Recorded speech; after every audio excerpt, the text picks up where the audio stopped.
Hello, what's up, guys? Welcome back to the HeroesHype Amateur Series. I am Gillyweed, and I am joined now in the casting booth by Anna. Oh, I think I lost you, Gilly. You can't hear me? Now I can. Oh. But yes, I'm Anna Prosser Robinson. I'm thrilled to be joining you guys for the semis and finals. Thanks as always to Heroes Hype for having me. How have the matches been so far, Gilly? They've been pretty fun. We saw a Sanctification Tyrael that is all the rage in my heart, and paired with an Anubarak in the first round. Ooh. Second round was a bit more standard, but we got to see the new Diablo in the new ETC as well, battling it out. And it was really cool to see. We even got to see that Lord of Terror talent at level 20 for Diablo. That's a brand new one that's kind of like a blood for blood AoE lifesteal, which is freaking awesome. I was just reading about that. As you know, Diablo is kind of one of my mains, and so there's so much that's changed with him. I don't even know where to look first, but that was one of the things I wanted to check out most. So it was cool. Yeah, it was really cool to see. It wasn't quite enough for them to be able to take the victory, but they had lost a lot of kills in the early game, and I think it was just like a constantly trying to get back from a level disadvantage from there. Still really neat to see. I'm really excited to see Diablo kind of tear into a back line of squishies and drop that, and everyone be like, ah, you know, just Lord of Terror. Exactly. Lord of Terror, exactly how he should be. But guys, we've got our first semifinal for you. It's a best of 3. We're bringing back the Pleyz versus the Goon squad. People we've seen many times before, even winning a few times. So we're going to go ahead and hop into this first game. And here is the draft.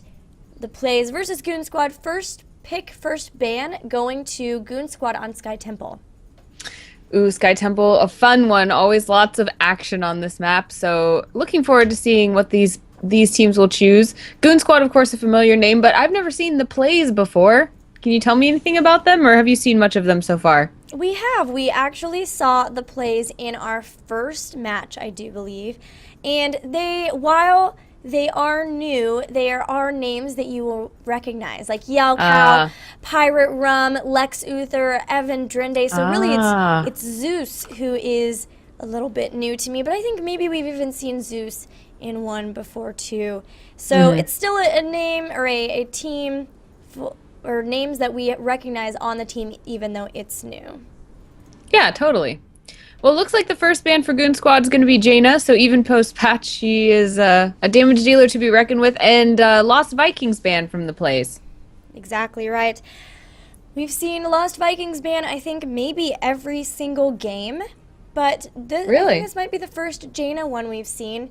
No changes to Jaina in the last patch, but Lost Vikings received a huge change to their longboat raid specifically, but apparently players are still saying, you know, Lost Vikings are still difficult to deal with. That passive XP gain that they get, especially on maps like Sky Temple, where you have to leave those lanes in order to be able to go pick up the map objectives, allowing the Lost Vikings to just sit there and gain XP uninhibited. It can be a huge problem, like on these big maps too. Definitely makes a lot of sense. Goon Squad opting to pick up Tyrande first. That's not something, I don't think I see Tyrande picked first very often. She's certainly a popular pick, but I wonder what they could be thinking wanting to have her first. What do you think, Gilly? You know, I don't know, but they may have some sort of combo up their sleeves. We've seen people try to make a Kerrigan gank squad work on this map. There's a lot of sneaky places you can hide and then come out of, and a lot of potential for ganks because of the long ways, the long distance the long distance between lanes. Got it. It makes it difficult. You know, you can't go back and forth from lanes as easily to get ganks, but it makes it difficult for teammates to be able to come in and kind of rescue you if you're out of position and they come in. So the Pleyz have gone ahead and picked up the Illidan. They grabbed him very quickly, like the minute Goon Squad grabbed Tyrande. And then they also followed up with Uther. I think we'll definitely be seeing a Divine Shield coming out from him in order just to keep that Illidan safe. And then Goon Squad following up with Vala and Sylvanas. And now the Tyrande makes a bit more sense, especially with Hunter's Mark amplifying that damage from the two. That makes a lot of sense, certainly. Vala has all sorts of burst damage that she can use if Tyrande can land that stun. Sylvanas, of course, a multi-use character that especially can be used for pushing and things, so a lot of synergy between those three. You know, Goon Squad could also really love Tyrande and just want to make sure she always makes plays happen with her stun. She gives great vision with the owls too, and she's got a little healing in there as well, besides the fact that she amplifies damage. So they could have done that, but we also know that the Pleyz have Evan Drinde, who is a great Tyrande player, hits those lunar flares so often, which can be detrimental. So it could have been either a pick to steal that away, or just because they know that she's going to fit into a comp anyway, and they might as well grab her. The Pleyz going for the crispy taco, grabbing Tyrael and Falstad, and now I'm really pumped. These are two of my favorite heroes in the game. Yeah, that's going to be really fun to watch. And speaking of your favorites, there comes Brightwing out for Goon Squad. And Stitches. I'm really excited to see Stitches coming back in. There was a while where we saw Stitches picked every single game in the HeroesHype Amateur Series, and he hasn't been so popular lately. But I love the opportunities that hooks give. I confess I maybe expected to see a Diablo here. We always love to see Tyrande, Diablo, Vala chain reactions, but Stitch is a really cool pick as well. Hooks can definitely be a huge game changer in terms of pulling people off temples or into fights or those kinds of things.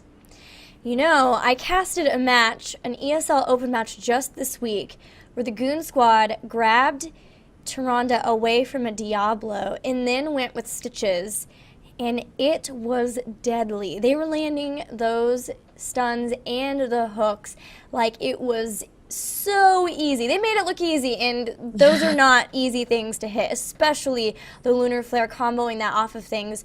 So I think that all along it's been their goal to grab this, and they just wanted to prolong it as long as possible so that the Pleyz don't really have too much to be able to deal with the Stitches. But look for those hooks into stuns because it's going to be awesome. And the Pleyz finally picking out Nova to round out their composition. Yeah, they are a pretty scary team damage-wise. I mean, looking into the face of Illidan, first of all, who is well known for being quite the annoyance. And then you've got Falstad and Nova. I mean, all these people very capable of doing some serious damage. And Vala is really the main kingpin damage dealer for Goon Squad. Of course, Sylvanas can do her share, and then, even Brightwing and Tyrande can do, can hold their own. But they may have a little bit of a job set out for them. They're really going to have to control every single engagement with those awesome crowd control and stun opportunities that they have in order to come out on top here. Yeah, the Pleyz have, on the surface, so much damage. They've got Falstad, Nova, and Illidan, but then they even have Tyrael, who he, as a tank, does a ton of damage too. But I think what we're going to have to watch out for them is whether Uther can keep all of them alive, because he's got the Divine Shield, he's got heals, but is it enough for, to keep all of those alive, especially where your tank is not known as one of the beefier of the tanks, that Tyrael. So that's going to be something to watch out for there. As far as sustainability, having Brightwing and Tyrande, that's definitely going to go in the favor of that Goon Squad, but it'll just be whether they can keep everybody alive while the Pleyz is wailing on them and take someone down to be able to make an advantageous situation for them. Yeah, it's interesting to look at these two teams, both of them picking tanks that are, like you said, a little bit farther down on the tankiness spectrum. And if I were looking at Goon Squad in a vacuum, I would say, okay, they've got a main healer and what we call kind of a support assassin. But they have one of the less strong tanks, so they're going to have to really look out to make sure they're healing perfectly in order to stay alive. But the Pleyz also have one of those tanks that, like you said, is maybe a little bit more of a damage dealer, softer tank. Not to say it isn't tanky, but, it's not a Diablo or an ETC that we've been seeing in past games. So these two teams both opting for kind of a little more cuddly composition that's going to be a little bit more dangerous and a little bit more maybe aggressive, which is going to be really fun to watch. Yeah, I definitely agree. It'll be the story of the picks versus the kind of wombo in that you have the judgment into the hinterland blast. That's what we have been calling the crispy taco. a term coined by TGN squadrons, MF Palytime and Hengist. It's the crispy part is of course the judgment, and then the taco follow-up is the Hinterland Blast, which if done right and in the right range can completely nuke one player out. So the idea would be that they would instantly take out one of the damage dealers, and then from there they've got a 5v4 team fight where then Illidan can kind of go in and mop up from there. I'm going to be honest, I have never quite understood the food reference. I'm very specific about my food metaphors, and I'm not sure I get the crispy taco. But I like it. I like food names for moves, so I'm all about it. But at some point, I'm going to have to ask those guys to explain it in more detail to me. Yeah, you'll have to ask them and then also let me know what they say, because I don't really get it either, but I do love it. And that's all that matters, right? That's all that matters. You know, that's the spirit of Heroes. You don't have to really understand why you love it, but you do, you know? Exactly right. So let's introduce these teams. For the Goon squad in blue, we've got Hasti on Sylvanas, Yoda playing Vala, Teebs on Stitches, Get Up on that adorable, adorable little Brightwing, and Goat playing the Tyrande. And I believe it was Teebs and Goat making plays all the last series I saw where they picked the Stitches and the Tyrande. All right, and wearing red, even though interestingly my talent screen has them in blue. We have Uther on Lex Uther, Falstad, or Zeus playing Falstad, Yell Cow playing Tyrael, Pirate Rum playing Illidan, and Evan Drinde will take Nova. And you notice both teams staying pretty far back. Like they grabbed, Goon Squad did grab this vision, but for the most part they're staying back. This is respecting the hook into the stun that can come out from Goon Squad, but then also just respecting that at any point a Nova could be out and about throwing a lot of damage down. So a lot of respect for each other. We've got Zeus and Brightwing on the bottom here. Both of these have the ability to be able to teleport out, and actually Evans coming in misses the snipe though on Get Up, who now has still plenty of health to be able to deal with this. Brightwing is actually a great laner and is going to have to get away from that lightning, but will both of these are going to be able to teleport or fly up to the first temples. Looks like we just lost Sylvanas. I did not see that engagement, but I believe it happened in the mid lane. Did you see what happened there? I actually didn't either. I'm so sorry. There's so much on this map. There's so much space between lanes, and like you were saying, Gilly, Nova's roaming around, so there's a lot to look at. We now have temples spawning, which means that a lot of the action is now going to be centralized around these two temples, one in the mid and one here at the top. Right now they're spawning, and if someone goes and stands on them, they can capture it for their team. They have to fight off some mercenaries, though, and usually we will see skirmishes happen around them. It looks like we have Illidan going up top, and Teebs looking to grab the mid shrine, or the mid temple for the Goon squad. But Evan Drinde is lying in wait, and Yell Cow is charging in, so we will see a fight there, and it looks like we will see some challenge from Yoda up top, but nothing too major. Now we've seen, so Falstad and Brightwing are actually still on bottom, so they're soaking, and they're saying as long as the other team is here, I have to stay here to soak so that we don't get behind in experience.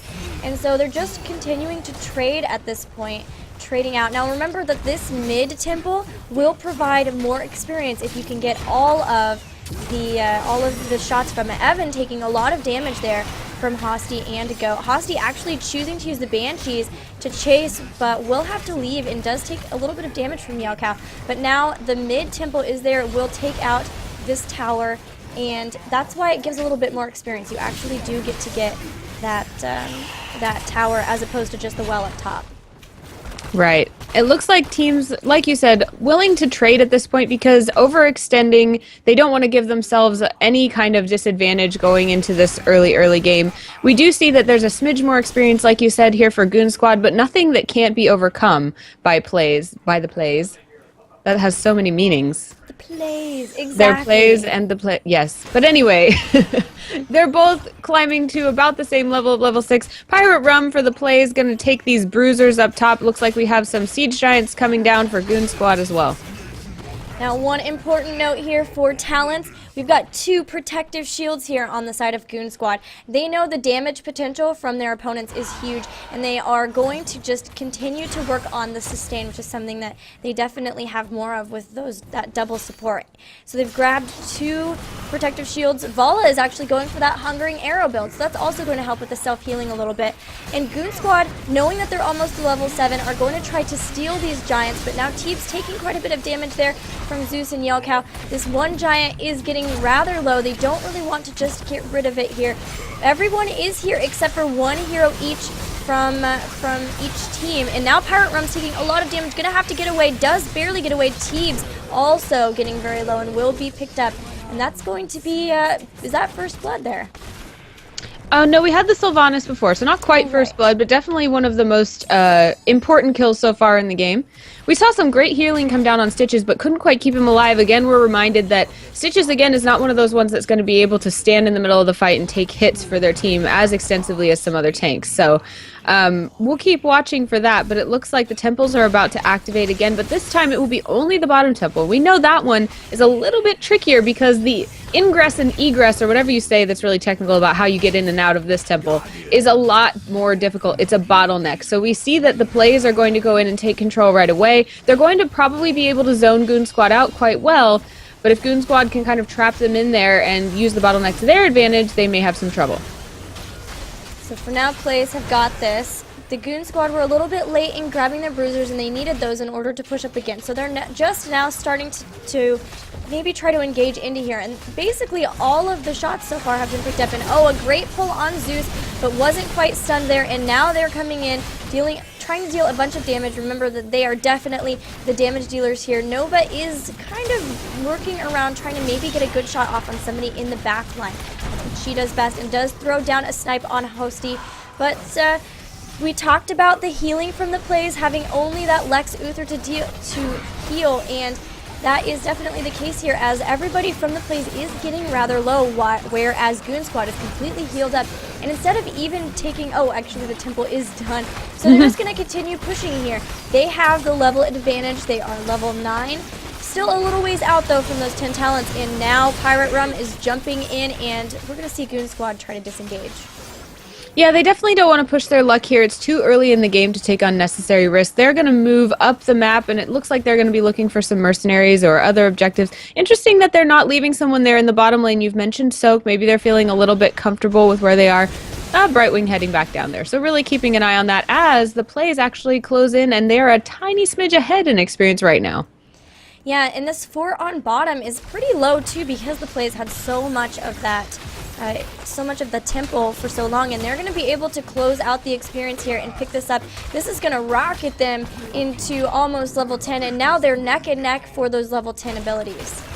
Yeah, usually we see one team take level 10 with a little bit of time to spare, but both of them getting it at the same time. So where we would normally see a team really try to force an engagement once they hit level 10, since both of them are there, we will likely not see them look for it unless it falls in their lap.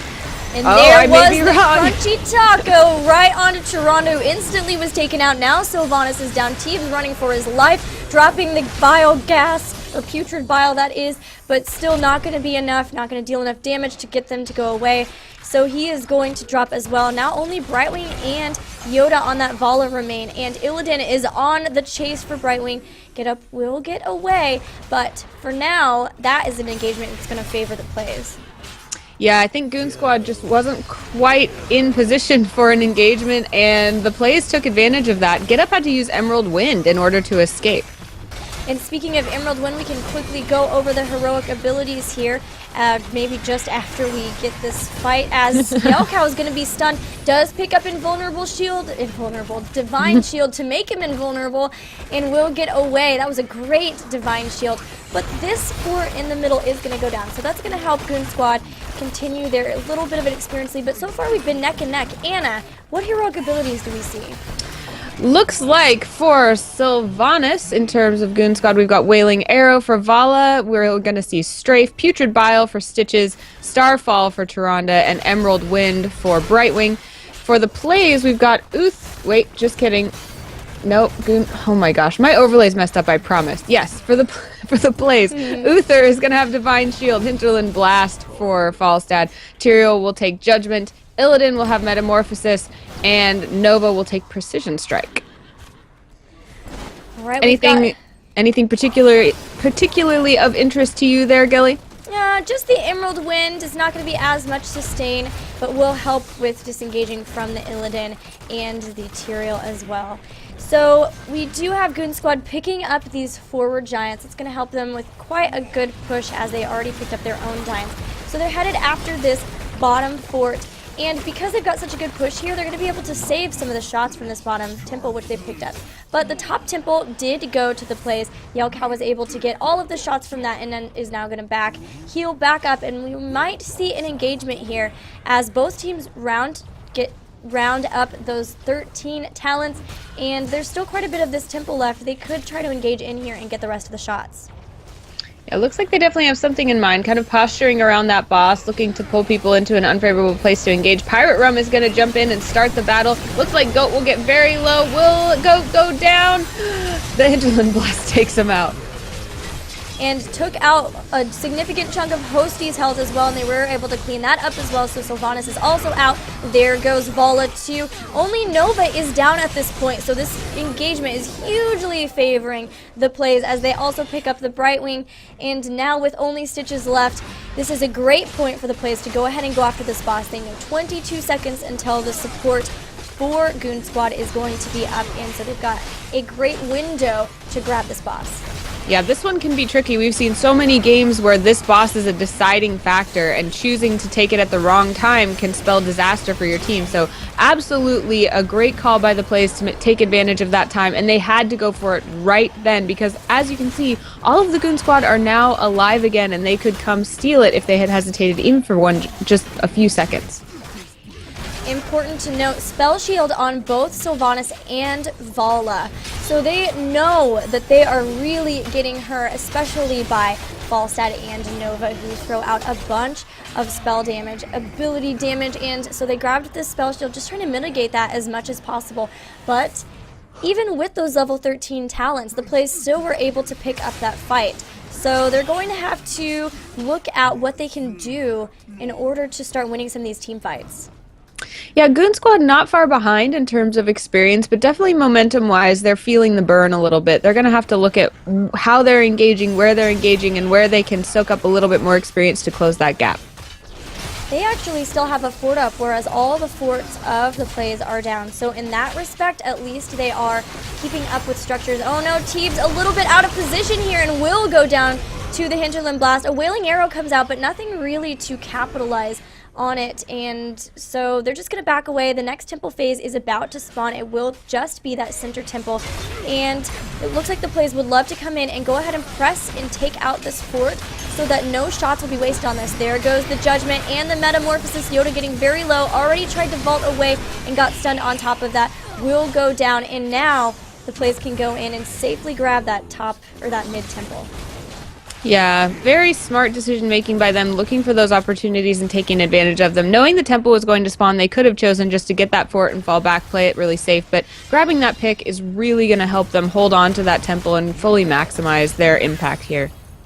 They've also grabbed their level 16 talents. We've got 2 Blood for Bloods, so that's going to help even more when it comes to bursting down a target. Something that they obviously already are doing a great job with, that crispy taco. And then Overdrive from Falstad, even more damage on top of that. So they've got this temple. They're choosing to just kind of hang around it. They know they could be engaged upon it as everyone from Goon Squad is up, but they also are pretty confident it won't happen because Goon Squad just is wanting to pick up those level 16 talents before they get into any sort of team fight.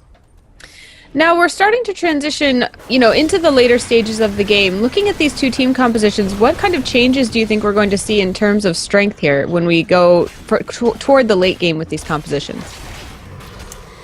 Well, we've already got the Relentless here for Stitches. They're trying to mitigate those stuns because between Judgment and the stuns from Uther, they're having huge problem with getting somebody stun locked and then instantly burned. So I'm guessing that they're going to try to just work more on getting picks. We haven't really seen them get too many picks here. I talked about the Stitches in Tyrande. I've seen them use it to great success, but so far either the hooks aren't landing because they're just nervous and throwing them out and not grabbing somebody, or not getting the stun on top of it, or the Pleyz could just be doing a great job of trying to, of getting away from it. So we do see they grab the fishing hook, and so they are going to be able to have a little bit better of a time grabbing somebody with a hook, and then the sticky powder as well. So now somebody can be slowed once they are. So there we go, we saw the hook, a stun on top of it, but didn't do too much, and now Yelcow's back in. They also have a ton of damage already on Illidan, actually, who will be the first to go down. The Hinterland Blast was on Teebs, and it didn't really do too much that time. And now Get Up is throwing Lex Uther back to his team with a great Emerald win. A stun will help them pick up that kill, as Nova also will go down. And now it's only Yelcow who barely gets to back away, and the Falstad left. Falstad at least is probably very happy that he didn't die, as he is gathering power. Right.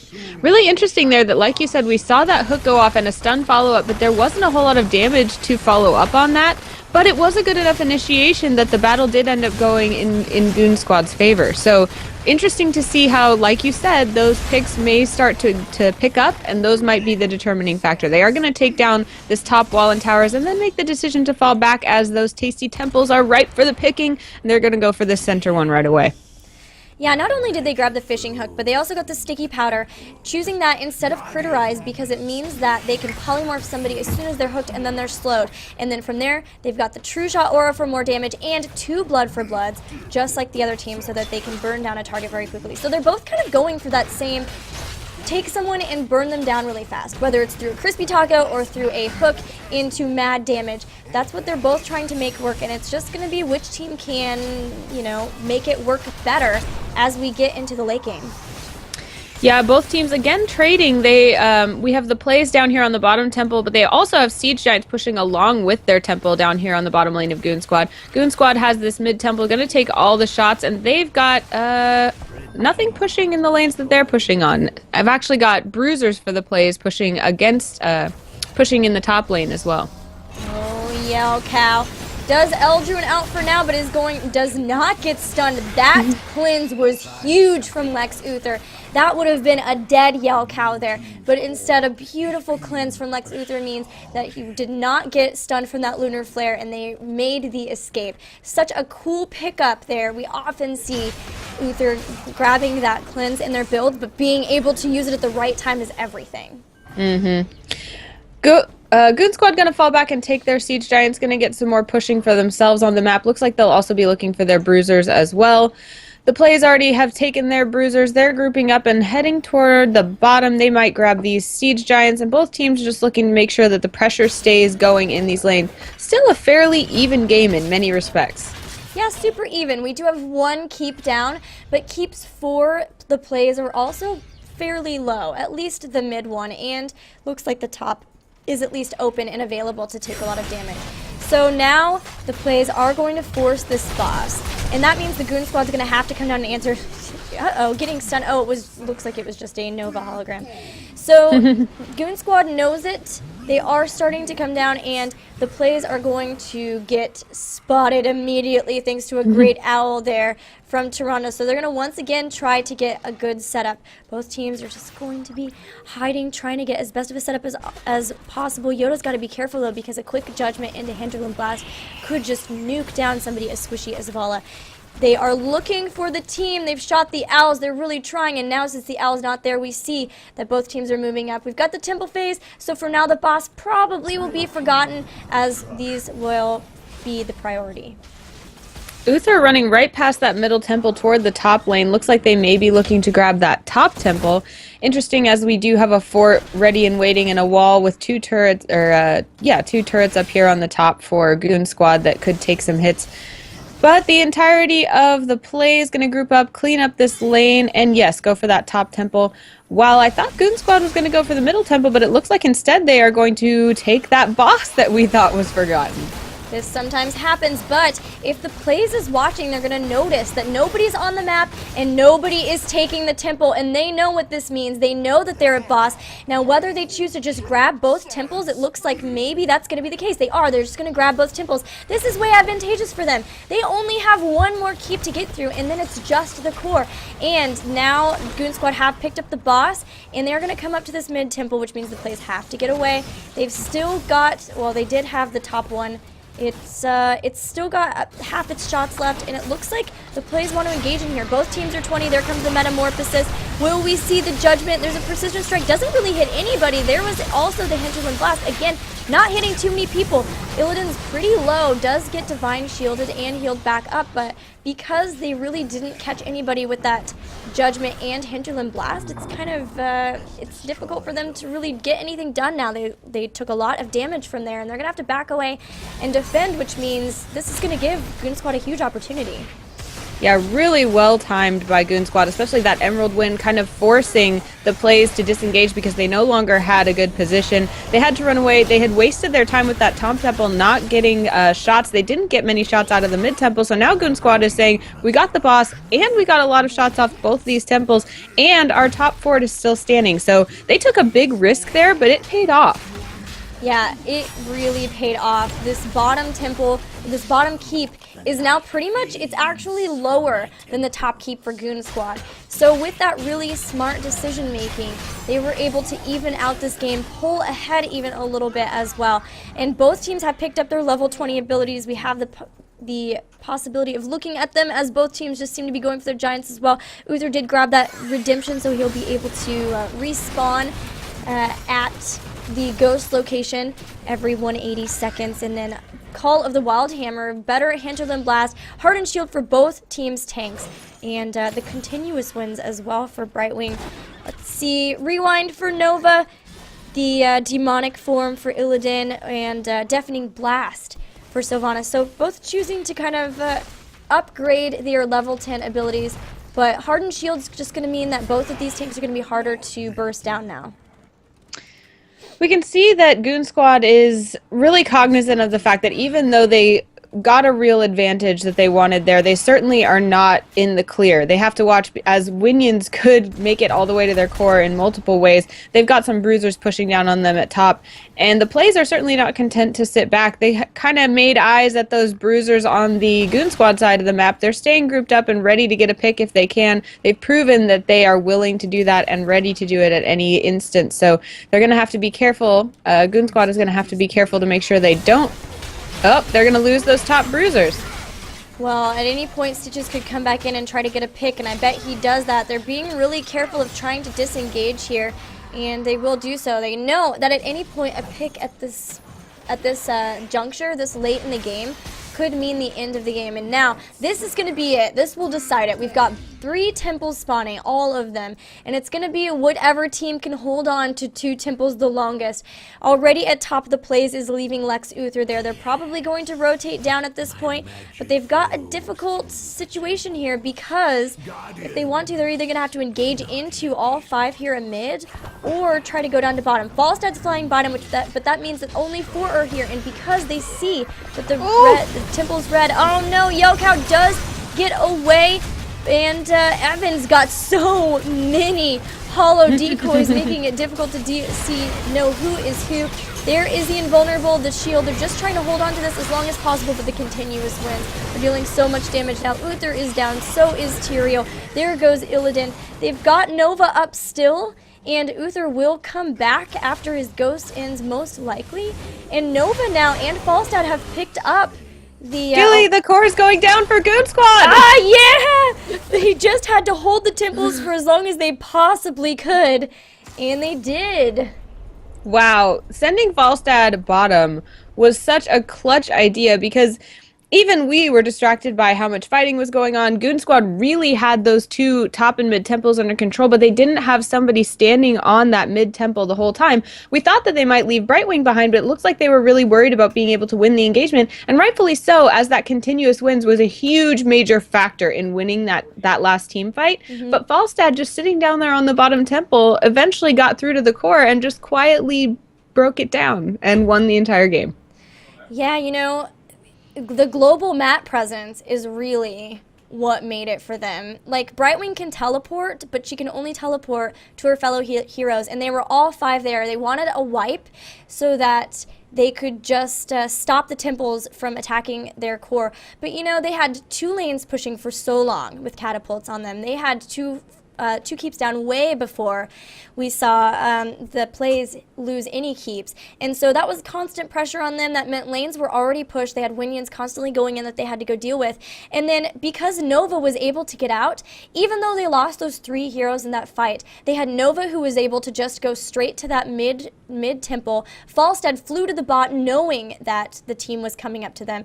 And so I don't know what the best answer is. It's so hard to make those decisions there as far as, like, do we leave someone here? Do we try to engage in? You never know how many people are on a temple. You don't see that your enemies have taken it until it starts shooting when it turns red. Just like, you know, they saw Falstad at the bottom, but by then it was too late. And that was it. What a crazy game. Splitting your team between 3 objectives at the same exact time without the information, like you said, of how many people they're going to have to deal with there is insanely hard, and doing it in a split second while the game hangs in the balance is super hard too. So, man, really, really cool end of that game, and I'm excited to see these 2 face off again. Yeah, I am too. We're going to take a short break while these teams go through picking their next map. And when we come back, we will once again have the Pleyz versus the Goon Squad Game 2. See you soon.